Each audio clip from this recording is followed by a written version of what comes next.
It was the fist bump seen around the world. The president with Saudi Crown Prince Mohammed bin Salman, the man the U.S. holds responsible for the murder of journalist Jamal Khashoggi. It's the image the Saudis had hoped for and the White House had hoped to avoid. Biden's doctors reportedly disallowed handshakes due to COVID, but conveniently also helped the president avoid a photo op of shaking the hand of the Crown Prince. Do you regret the fist bump, Mr. President? Why don't you guys talk about something that matters? Yeah. Stop asking him about the fist bump. Ask him about the looming recession. No, actually, just ask me about the fist bump. Ask me about the fist bump. America obsesses about these things. Don't look too friendly. Don't do it. It's also funny how President Biden thought it would be better to fist bump Mohammed bin Salman because that seems less friendly than a handshake. That's the whitest decision of all time. No, because it's the opposite. Handshakes are the most formal way to meet someone. Even your enemy, you can be like, hello. But fist bumps is always like, hey, what's up, killer? I see you, man. I see you, player. You know what I really think happened? I think Joe Biden's team briefed him. And they were like, Mr. President, in Saudi Arabia, if you make them mad, and you have, they'll chop off your hands. So you want to hide your fingers, get in, quick, in and out, in and out. Godspeed, Mr. President. You know what Biden should have done if he didn't want any controversy in this? Is he should have gone in for the handshake and then given him the psych. Just do that move.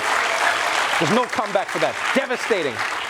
If he did that, MBS would have been like, oh, just take all the oil and go. Don't tell my friends. Don't tell my friends.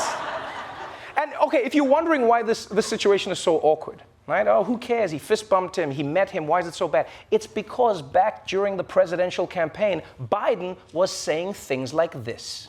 Khashoggi was in fact murdered and dismembered, and I believe in the order of the Crown Prince. There's very little social redeeming value in the present government in Saudi Arabia. We were going to, in fact, make them pay the price and make them, in fact, the pariah that they are. Awkward. Yeah, because how do you go from that to flying across the world to meet the guy in his palace?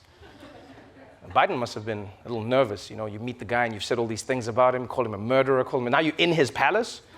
He's going to be walking in like, oh, come on, you've watched Fox News. I just read the teleprompter, man. I don't even know where I am most of the time. That wasn't me.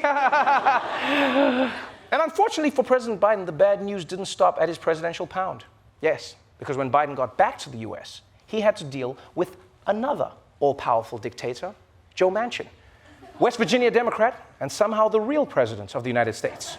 Because you see, Biden has spent the last 2 years trying to get Joe Manchin to vote for his Build Back Better bill. But Manchin has spent the last 2 years saying no. He's been giving a variety of answers. You know, oh, I don't want to risk inflation. I don't want to end offshore drilling. I'm a Gemini and Mercury's in retrograde. Now's not a good time to make big decisions.